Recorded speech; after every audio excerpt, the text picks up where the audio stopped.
जय साथियों, आप सभी का स्वागत है। मैं दिल्ली से अलका लांबा। जब मैं ये बोलती हूँ कि मैं दिल्ली से अलका लांबा, तो कुछ लोग ये कहते हैं कि मैं क्यों बताती हूँ कि मैं अलका लांबा हूँ। लेकिन जब कोई नेता ये कहता है कि अरे तुम मुझे नहीं जानते हो, वो अपना नाम नहीं बताता, कोई उससे पुलिस वाला या अधिकारी पूछ ही बैठता है कि आप कौन हैं, तो वो घमंड में कहता है कि मुझे नहीं जानते हो, मैं कौन हूँ। भाई नहीं जानता, बता दो। तो मैं ये मान कर चलती हूँ कि मैं इतनी बड़ी नेता नहीं हूँ कि मेरा वीडियो कल को आप बना बना के शेयर करेंगे तो लोग पहचान जाएंगे, वो पूछेंगे अरे ये कौन है। तो इसलिए मैं अपने हर वीडियो में ये बताती हूँ कि मैं दिल्ली से अलका लांबा बोल रही हूँ, एक भारतीय हूँ। और बस आज का लॉकडाउन 3 चल रहा है, 17 तारीख को पूरा हो जाएगा। लॉकडाउन 4 होगा नहीं होगा किसी को मालूम नहीं है। दुख के साथ कहना पड़ रहा है, सरहद पर हमारे जवान शहीद हो रहे हैं। तो औरंगाबाद में रेल की पटरियों के ट्रेन के नीचे आकर हमारे 17 मजदूर, गरीब मजदूर, रोटियां दिखी हैं। उनके पास क्या था? रोटियां थी। 17 हमारे मजदूर दुर्घटना का औरंगाबाद में शिकार हो गए और मौत के मुंह में चले गए। ये सब चल रहा है। All India institute of medical science AIIMS के डायरेक्टर ने कहा है अभी तो पीक, अभी तो सबसे ऊपर जाना बाकी है। मई चल रहा है, जून और जुलाई में हम सबसे ज्यादा आंकड़े भारत के कोरोना पीड़ित लोगों के होंगे। अर्थव्यवस्था चरमरा गई है, मजदूर सड़कों पर मीलों चल रहे हैं। सूरत में गोली तक चलानी पड़ रही। उत्तर प्रदेश, नोएडा, देश में कहीं पे भी देखेंगे प्रधानमंत्री नरेंद्र मोदी जी से एक बार 6 सालों में एक प्रेस कॉन्फ्रेंस, एक प्रेस वार्ता नहीं की। आज नेता विपक्ष के तौर पर अपनी जिम्मेदारी को समझते हुए श्री राहुल गांधी जी ने दूसरी बार लगभग 1 घंटे जनता के प्रश्नों के जवाब प्रेस और मीडिया के माध्यम से देने की कोशिश की। केंद्र की सरकार को राहुल गांधी जी ने यह विश्वास दिलाया कि एक विपक्ष के तौर पर कांग्रेस पार्टी पूरी तरह से उन्हें हर तरीके का सहयोग, किसी तरह का सुझाव और मदद तक देने को तैयार है। लेकिन देश के प्रधानमंत्री मालूम नहीं किस घमंड में चूर हैं, क्योंकि आज श्री राहुल गांधी जी की बात किनसे हो रही है? श्री राहुल गांधी जी ने बात की farmer RBI governor Raghuram Rajan ji से। नोबेल पुरस्कार मिला अभिजीत बनर्जी को गरीबी के ऊपर रिसर्च करने पर नोबेल पुरस्कार, उनसे बात की। राहुल गांधी जी ने अमर्त्य सेन जी से बात की, अर्थ विशेषज्ञ हैं, अर्थशास्त्री हैं।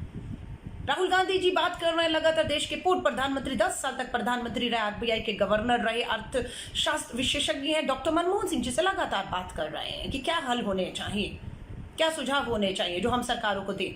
पी चिदम्बरम देश के वित्त मंत्री रहे, उनसे बात कर रहे हैं। लेकिन देश के प्रधानमंत्री किसी से भी बात नहीं कर रहे। अगर वो बात करेंगे तो मुझे लगता है ये जो मजदूर है, जो आज भी अपने घर बार छोड़कर क्यों मीलों चलना पड़ रहा है, क्यों ऐसे हादसों का शिकार हो रहे हैं।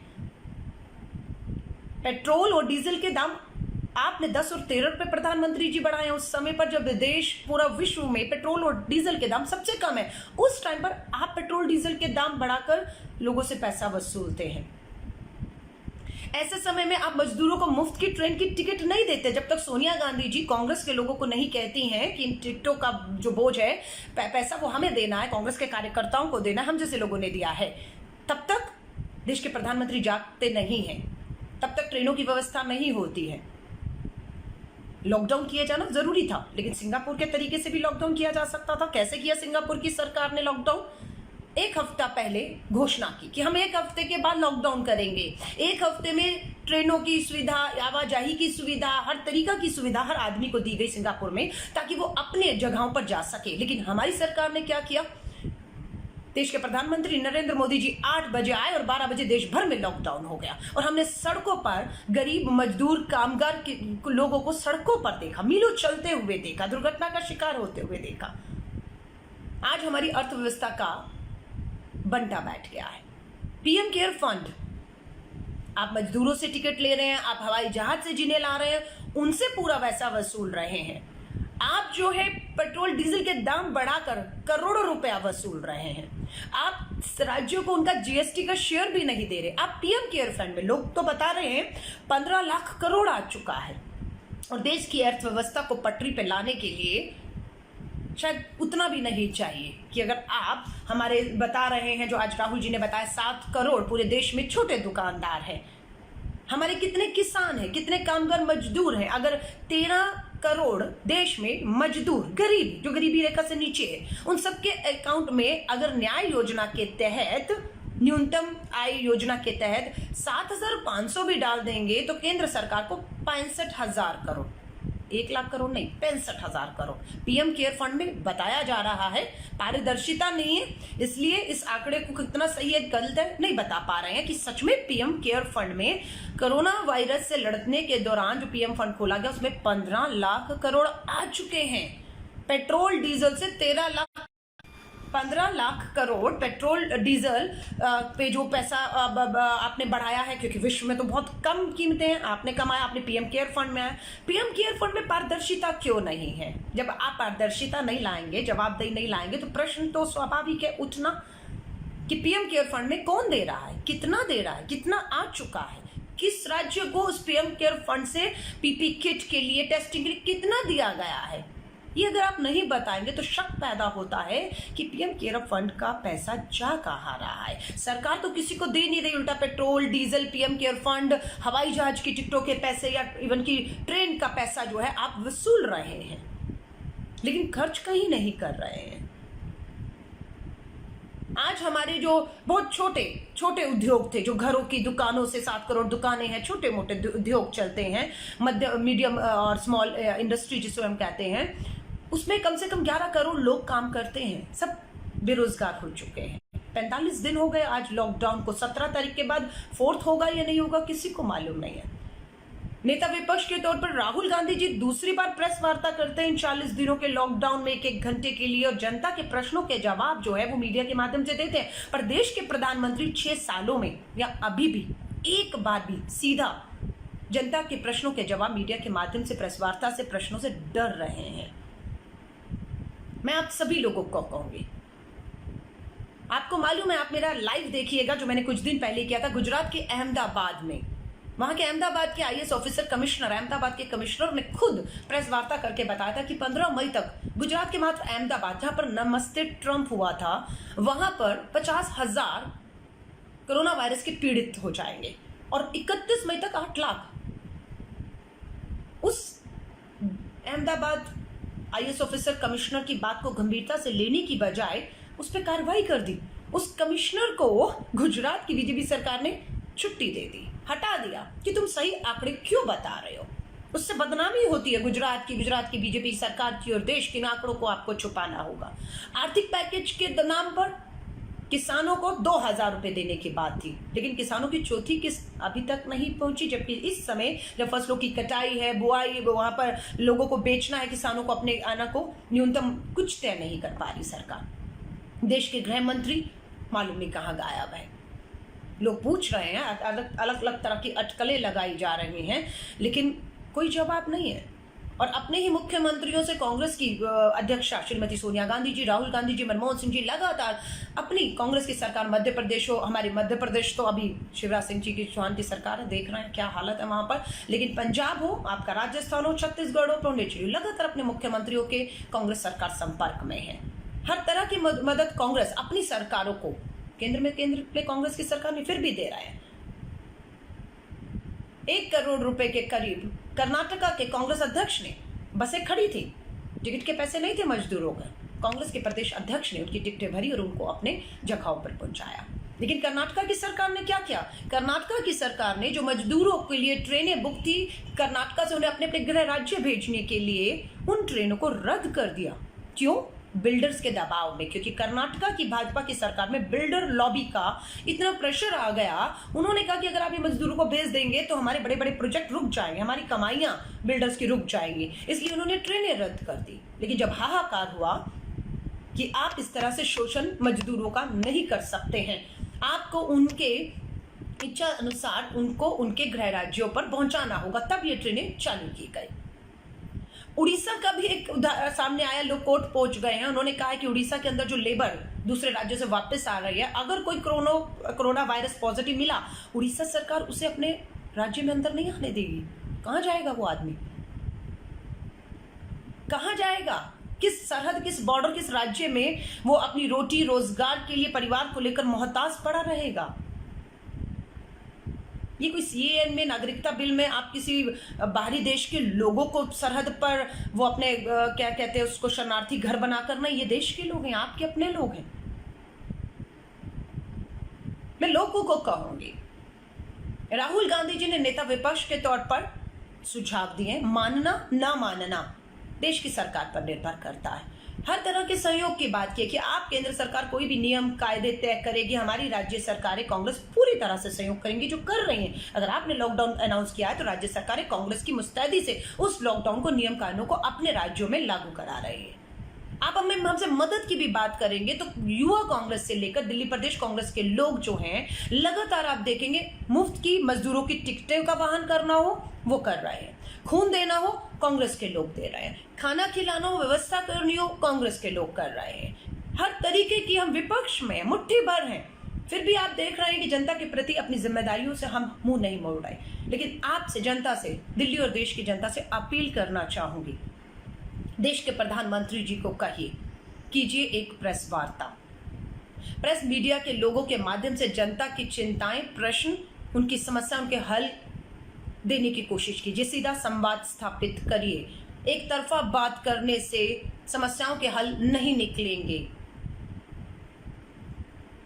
और आप सभी से कहूंगी, दिल्ली की केजरीवाल सरकार हो या भारत सरकार हो, पूरी तरह से ऐसा लगता है बिना प्लान के लॉकडाउन किया।